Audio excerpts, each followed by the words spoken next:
The facts about Napoleon Bonaparte's life, his awesome military achievements against the united powers of Europe, his sweeping reforms of law and bureaucracy across an entire continent, are extraordinary. But Napoleon Bonaparte's final years were just as extraordinary, with humiliating exile, a mysterious death at age 51, and a bizarre post-mortem chain of events. After Napoleon was finally defeated at the Battle of Waterloo in 1815, he abdicated his throne and surrendered to the British. Rather than execute him and potentially turn him into a martyr, the British placed him in exile on one of the most isolated places on Earth, the British-held island of St. Helena in the South Atlantic Ocean. A tiny island measuring only about 10 by 5 miles, its jagged cliffs must have seemed a grim sight when the former emperor first laid eyes on it. After initially enjoying 2 pleasant months living at the home of a former friend William Balcombe, Napoleon was then moved to nearby Longwood House, a property that had fallen into disrepair, and which was particularly damp and riddled with mold. His servants were said to have complained of colds, catarrhs, damp floors, and poor provisions. One of the entourage of 28 people who accompanied Napoleon was the Comte de Las Cases, who described Longwood House as a wretched hovel, a few feet square. The island also appears to have been infested with rats, a feature that political satirists from all over Europe took as an opportunity to poke fun at the vanquished former emperor. A German political cartoon from the period mocked his situation, with a battalion of rats serving him instead of courtiers.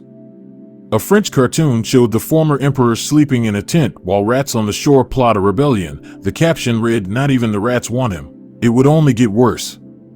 The new British governor of the island, Hudson Lowe, was determined that Napoleon would not escape from this exile as he had done from his first one in Elba, and so restricted his movement, monitoring his correspondence, and ordering that Napoleon be seen in the flesh by British officers several times a day. This led to the ex-emperor going into a bizarre form of rebellion, closing the shutters of the house and carving tiny peepholes into them so that he could look out without being seen. He also designed sunken pathways in the garden to make it harder for the officers to spot him.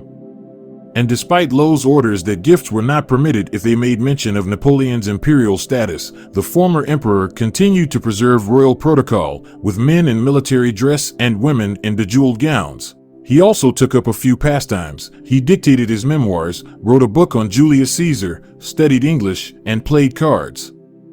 In fact, he played cards so much that a range of versions of solitaire, the card game also known as patience, have been named after him. Eventually, the living conditions, and especially his lack of exercise, began to take their toll, and Napoleon's health began to decline precipitously. He suffered from abdominal pain, constipation, vomiting, and overall weakness. By February 1821, about 4 years after his arrival on St. Helena, Napoleon knew his end was nigh.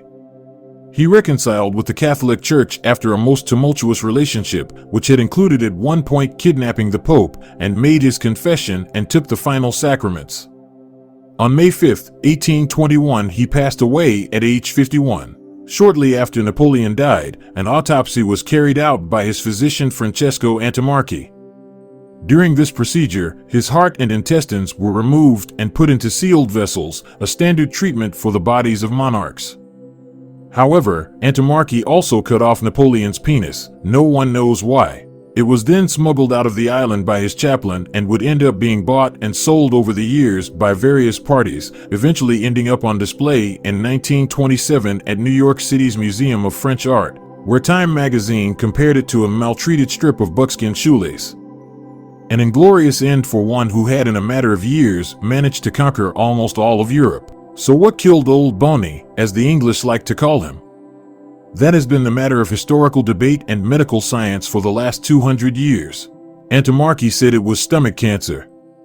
In 1961, a Swedish amateur toxicologist claimed that Napoleon had in fact been poisoned with arsenic and pointed the finger at one of his French entourage. Other researchers have pointed out that, in that era, arsenic was found in a range of materials in daily use and people were constantly exposed to it. Yet others have claimed it was either a peptic ulcer or gastric cancer. Whatever the true cause, fascination with this extraordinary historical figure shows no sign of waning.